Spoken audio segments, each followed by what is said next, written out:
Today's video is going to be an exploration of some really important questions around the idea of what it means to be transgender, what it means to have a gender identity or gender dysphoria. So some of the things I hope to cover today are, what is my perspective on if there's such a thing as true transgender? What does that mean?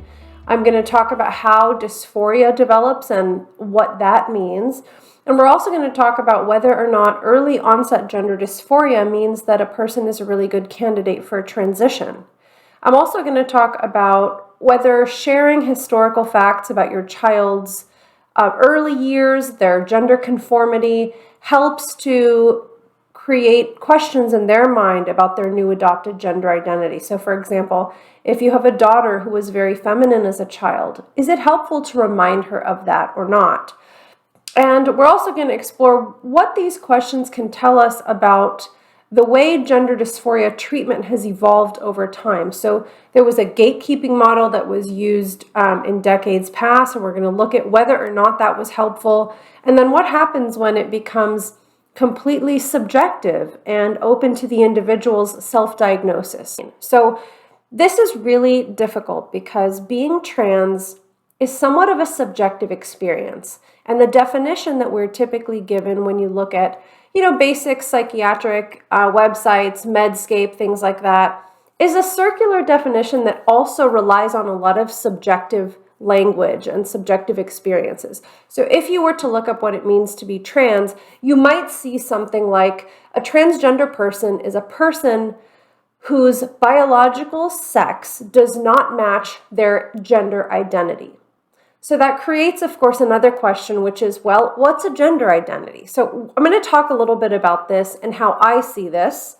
And of course, if you ask 10 different people, you might get 10 different answers. I think that trans is better understood as a verb. Being transgender, to me, means that an individual person has chosen the strategy of identifying with a different gender and maybe socially or medically transitioning in order to deal with their feelings of distress. So I see it as like an action, a set of behaviors, a set of strategies, a set of things that you do to deal with your distress. Whereas some people believe that trans is something you are born as. So for me, that definition is a bit tricky because of some of the things we'll continue to cover in this video today. But I really see trans as being more a verb.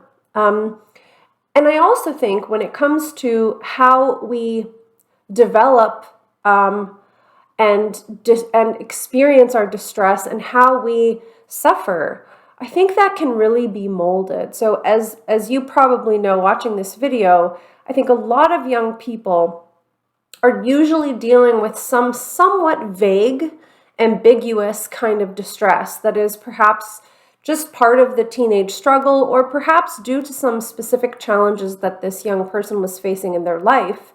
And as you've heard story after story by now, kids go online and they might find forums or groups or peers, whether in person or online, that are attempting to help them understand why they are distressed. And a lot of times they stumble upon the possibility of being trans. And some of the kind of common things that are described is, if you've ever felt different from others, if you've ever felt like you don't fit in with kids of the same gender, if you've ever felt frustrated about the sexes being split up in PE, if you've ever felt uncomfortable with your body, these are all indicators that you might be trans. So I think that young people can, by focusing and spending time ruminating over and watching videos and reading materials about gender identity, can start to feel more and more and more as though that particular diagnosis of gender dysphoria really fits their experience.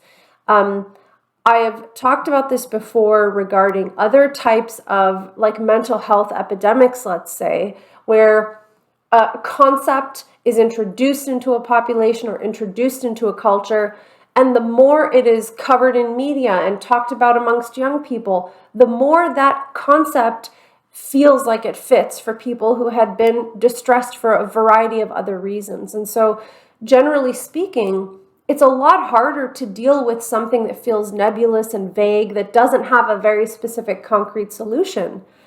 But if you stumble upon the concept of gender identity and this kind of incongruence between how you see yourself and how you are, you also stumble upon a specific set of action steps that you can take, which is described as alleviating that distress. So first you get the haircut, then you get the binder, then you change your name and pronouns, or in the case of natal males, grow your hair out, start shaving your body, see how that feels, and trying on women's clothes or women's underwear. So these are all much more manageable steps compared to whatever they were previously struggling with, which was maybe, I'm really lonely and I don't fit in with others. I can't make friends.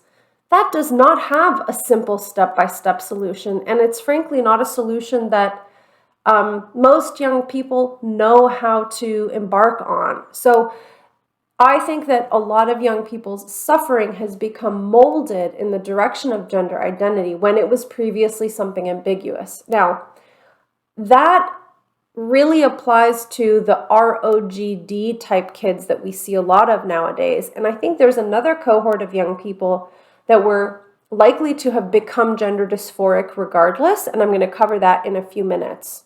So another thing to just touch on here is there's a concept called diagnostic inflation, which I believe was created or coined by Alan Francis. He's a psychiatrist who played a big role in developing DSM diagnoses, but he's really been sounding the alarm about how diagnostic inflation, or meaning the broadening of the category, starts to engulf all kinds of normal, non-pathological experiences.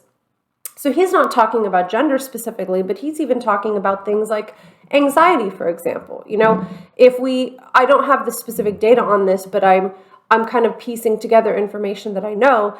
If you were to go back to the 1950s or 60s, very few people would have qualified for psychiatric diagnoses. But now, most people either know somebody or they themselves have been diagnosed with some kind of psychiatric condition. And so Dr. Alan Francis is saying, we need to stop pathologizing normal.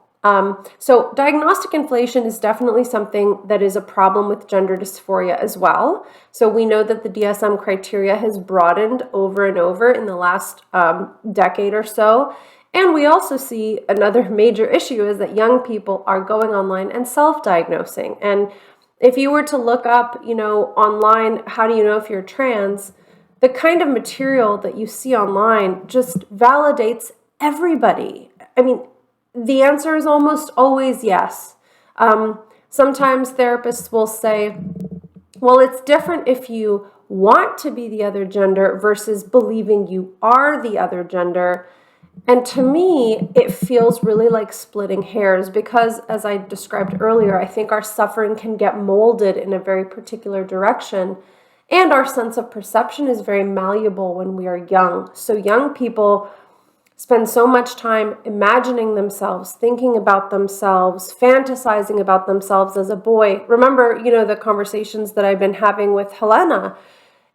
Young people can really convince themselves through their imagination that they are meant to be boys or should be boys, or that they are boys, and in the case of natal males, that they are girls or would want to be a girl.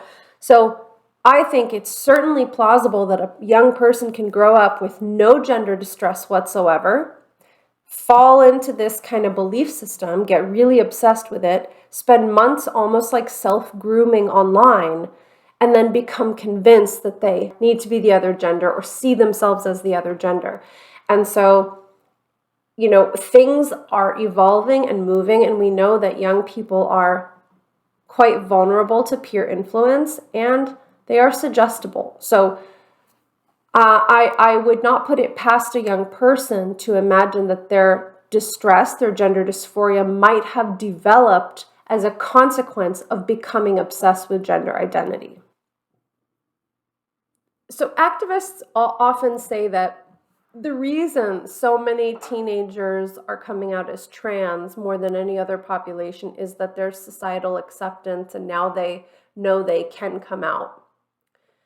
This is an interesting argument. I don't really agree with it because, like I said, I think most of these young kids are becoming dysphoric only after exploring gender identity and deciding that they're trans. But another reason that I think it's interesting is that there is a kind of Pandora's box element to this.